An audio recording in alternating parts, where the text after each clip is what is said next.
Le sel et la lumière. Lisons. Évangile de Matthieu, chapitre 5 et les versets 13 à 16. Vous êtes le sel de la terre. Mais si le sel devient fou, avec quoi le saler? Il n'est plus assez fort pour rien, sinon pour être jeté dehors et piétiné par les hommes. Vous êtes la lumière de l'univers. Une ville située sur une montagne ne peut être cachée.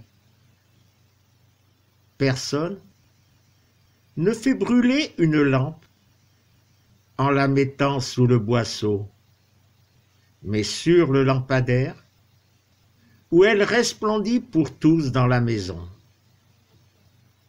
Ainsi, que votre lumière resplendisse en face des hommes. Ils verront vos œuvres belles et ils glorifieront votre Père des ciels. Voyons d'abord le verset 13. Essayons d'en comprendre le sens et la portée. Commençons. Vous êtes le sel de la terre. Yeshua parlait-il à des chrétiens ou à des croyants? Non, il parlait à des foules. Évangile de Matthieu, chapitre 4 et le verset 25. Des foules nombreuses le suivent. Et à ses disciples, Évangile de Matthieu, chapitre 5 et le verset 1. Ses adeptes s'approchent de lui. Voyons à qui Yeshua s'adressait. Toujours dans l'évangile de Matthieu, chapitre 5, les versets 3 à 11. En marche les humiliés du souffle. Oui, le royaume des ciels est à eux. En marche les endeuillés. Oui, ils seront réconfortés. En marche les humbles. Oui, ils hériteront la terre. En marche les affamés et les assoiffés de justice. Oui, ils seront rassasiés. En marche les matriciels. Oui, ils seront matriciés. En marche les cœurs purs. Oui, ils verront Elohim. En marche les faiseurs de paix. Oui, ils seront criés fils d'Elohim. En marche les persécutés à cause de la justice. Oui, le royaume des ciels est à eux.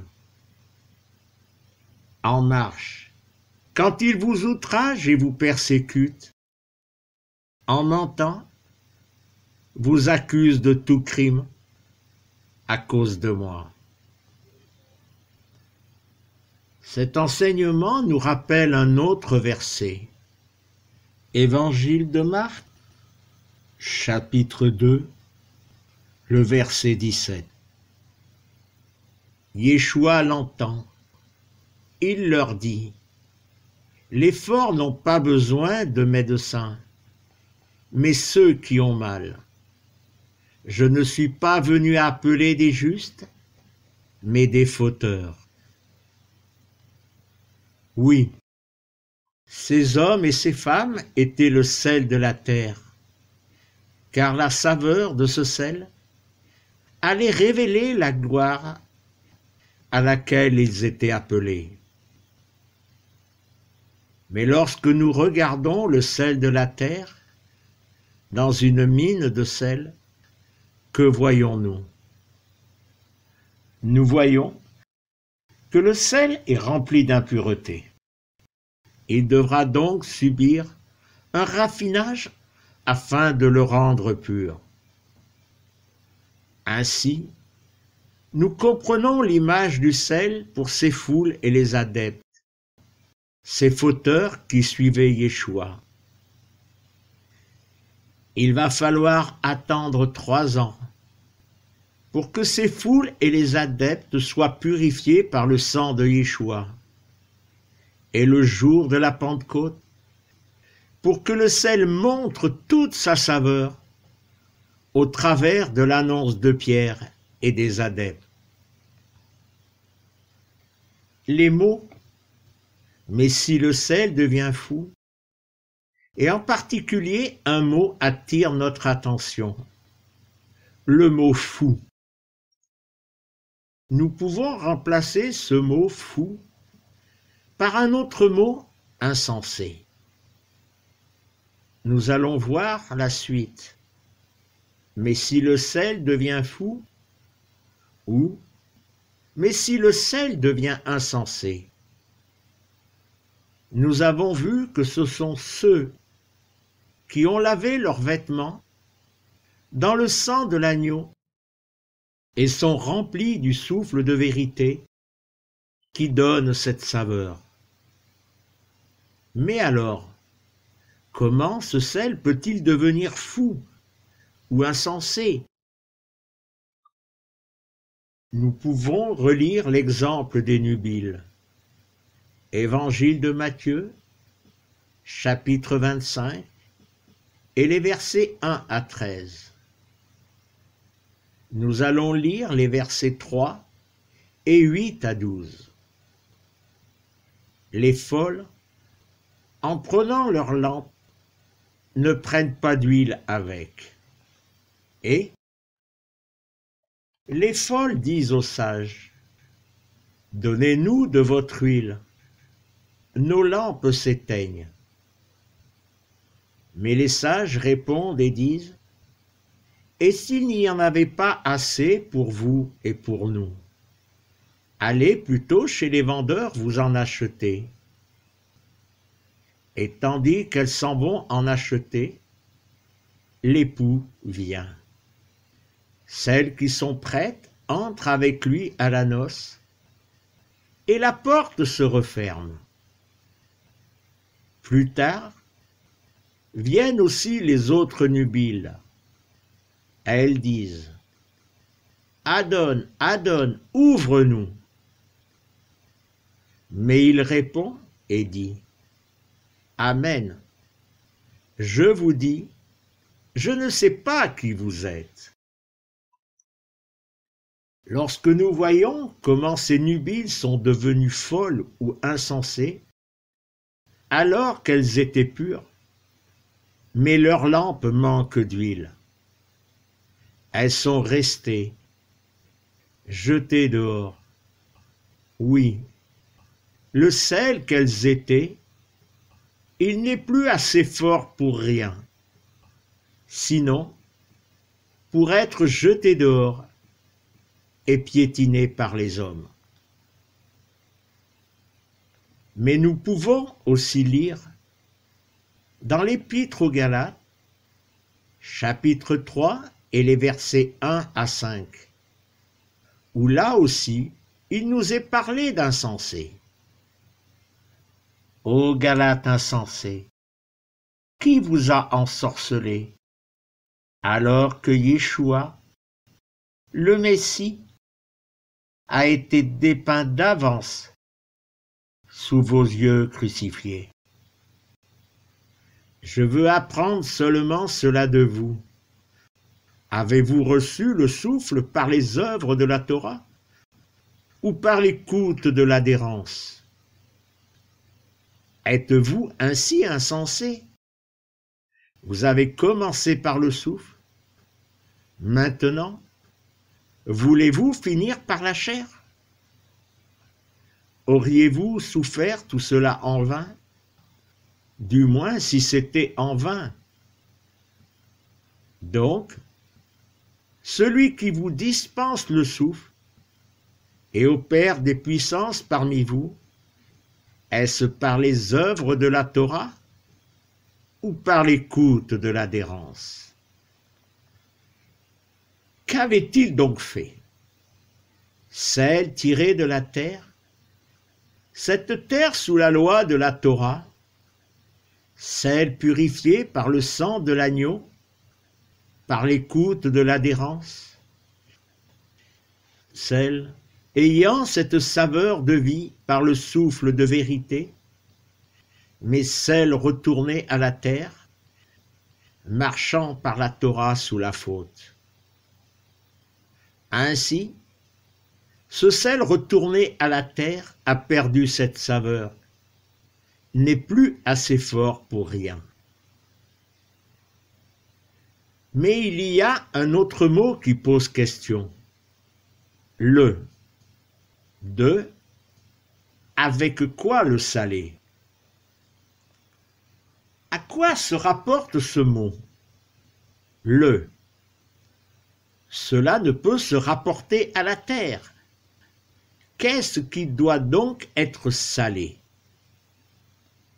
Lisons dans les Actes des Apôtres, chapitre 1, les versets 7 et 8. Il leur dit: ce n'est pas à vous de pénétrer les temps et les saisons que le Père a placés sous sa propre autorité. Mais vous recevrez un pouvoir du souffle sacré à sa venue sur vous. Vous serez mes témoins à Yerushalayim, dans tout Yehuda, à Shomron et jusqu'à l'extrémité de la terre. Regardons le verset 8. Mais vous recevrez un pouvoir du souffle sacré à sa venue sur vous. Le pouvoir du souffle de vérité sur le sel, c'est de lui donner de la saveur. La suite du verset va nous dire le pourquoi du don de saveur. Vous serez mes témoins.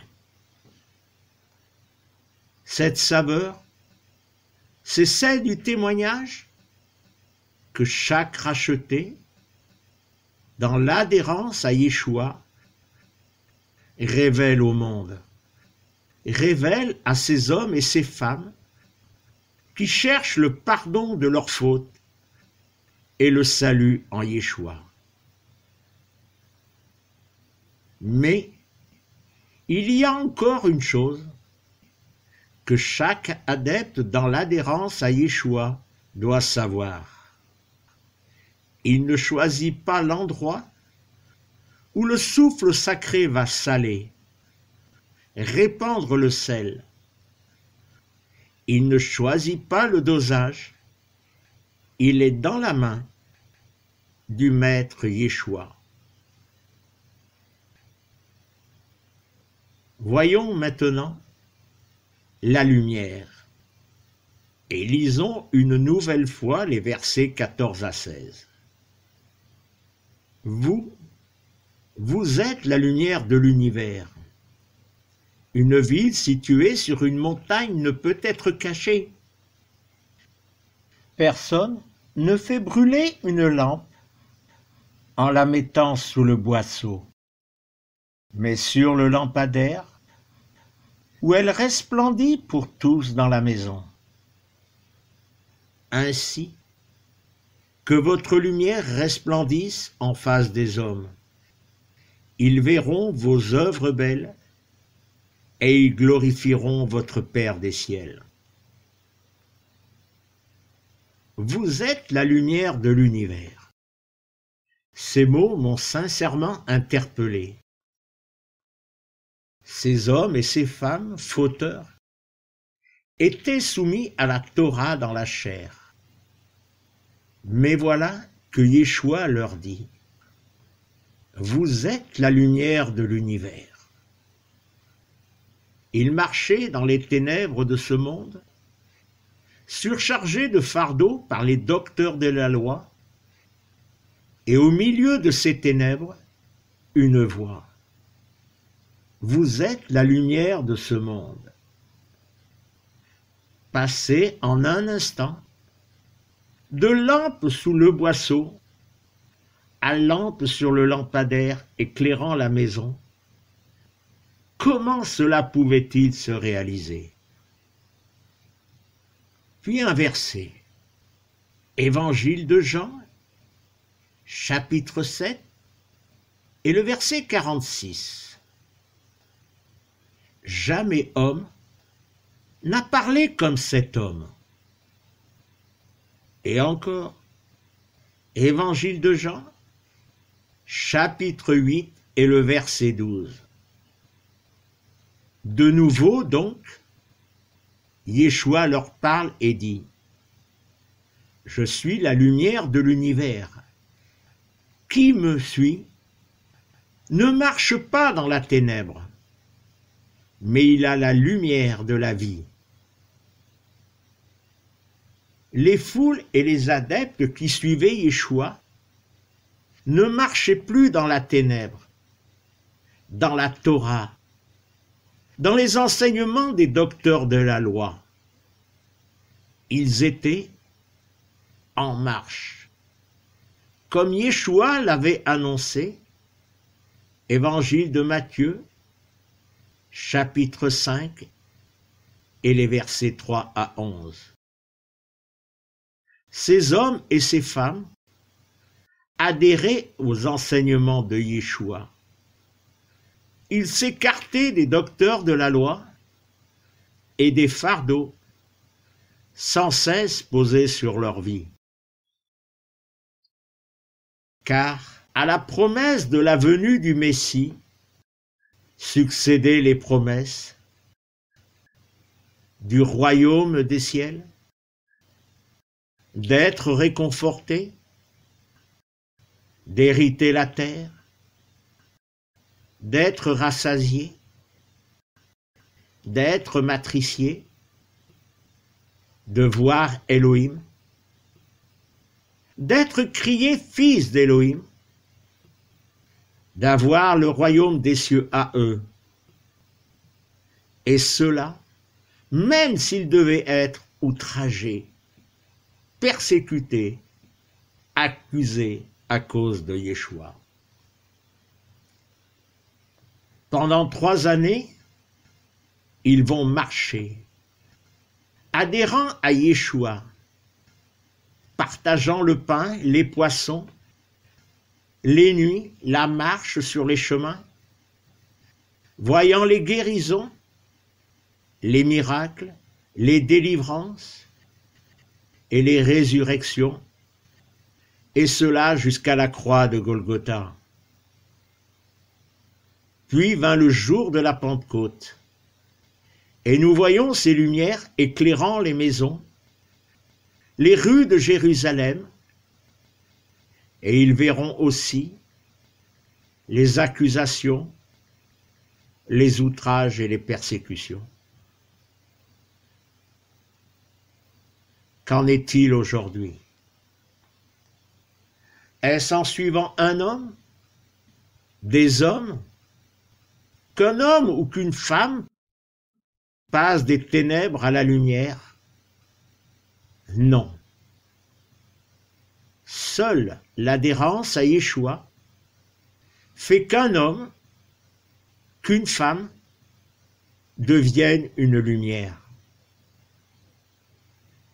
Et Yeshua l'avait annoncé et promis. Évangile de Jean, chapitre 16, les versets 7 et 8. Mais moi, je vous dis la vérité. Oui, il est de votre intérêt que je m'en aille. Oui, si je ne m'en vais pas, le réconfort ne viendra pas à vous. Mais si je vais, je l'enverrai pour vous.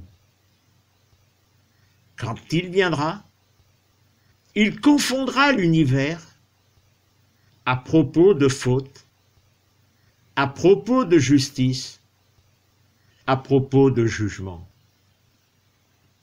En lisant le verset 8, nous voyons que c'est le souffle sacré le souffle de vérité qui nous confond à propos de la faute, de la justice et du jugement. Évangile de Jean, chapitre 14 et les versets 24 à 26. La parole que vous entendez n'est pas mienne, mais celle du Père qui m'a envoyé. Cela, je vous l'ai dit pendant que je demeurais avec vous. Mais le réconfort, le souffle sacré, que le Père envoie en mon nom, celui-là vous enseignera tout, il vous rappellera ce que moi je vous ai dit. Et verset 26, c'est en adhérant aux enseignements de Yeshua que nous rappelle le souffle sacré, que nous passons des ténèbres à la lumière, comme cela se passa pour les foules et les adeptes qui suivaient Yeshua. Lisons encore un verset dans l'évangile de Jean, chapitre 16 et le verset 13. Mais quand celui-ci viendra, lui, le souffle de vérité, il vous fera cheminer dans la vérité tout entière. Il ne parlera pas de lui-même, mais tout ce qu'il aura entendu, il le dira, et ce qui vient, il vous l'annoncera. Nous avons lu, lui, le souffle de vérité, il vous fera cheminer dans la vérité tout entière. Vous vous souvenez? Les foules et les adeptes ne suivaient plus les docteurs de la loi, les pharisiens. Ils suivaient Yeshua dans la vérité tout entière. De nos jours, qui suivent les rachetés? Le souffle de vérité? Ou un homme? Des hommes? Pasteurs, enseigneurs, prophètes? Aujourd'hui, alors que les chrétiens suivent un homme, des hommes, Évangile de Luc, chapitre 6 et le verset 39. Il leur dit un exemple. Un aveugle peut-il guider un aveugle? Ne tombent-ils pas ensemble dans la fosse? Comment et pourquoi sont-ils aveugles? Qu'ils soient brebis ou pasteurs, enseigneurs, prophètes, ils sont aveugles dans les ténèbres spirituelles parce qu'ils ne connaissent pas le souffle sacré, le souffle de vérité. Ils disent, mais nous sommes baptisés du Saint-Esprit, car il parle en langue. Mais savez-vous ce qu'a dit un pasteur? Le parler en langue est l'ADN du pentecôtisme. Je crois que nous devrions méditer encore et encore ce verset, Galates, chapitre 3 et le verset 5. Donc, celui qui vous dispense le souffle et opère des puissances parmi vous, est-ce par les œuvres de la Torah ou par l'écoute de l'adhérence? Oui. La réponse est dans ce verset. Car celui qui dispense le souffle de vérité et opère des puissances parmi nous, c'est par l'écoute de l'adhérence en Yeshua et non par les œuvres de la Torah ou de la Bible. Soyez bénis en Yeshua. Amen.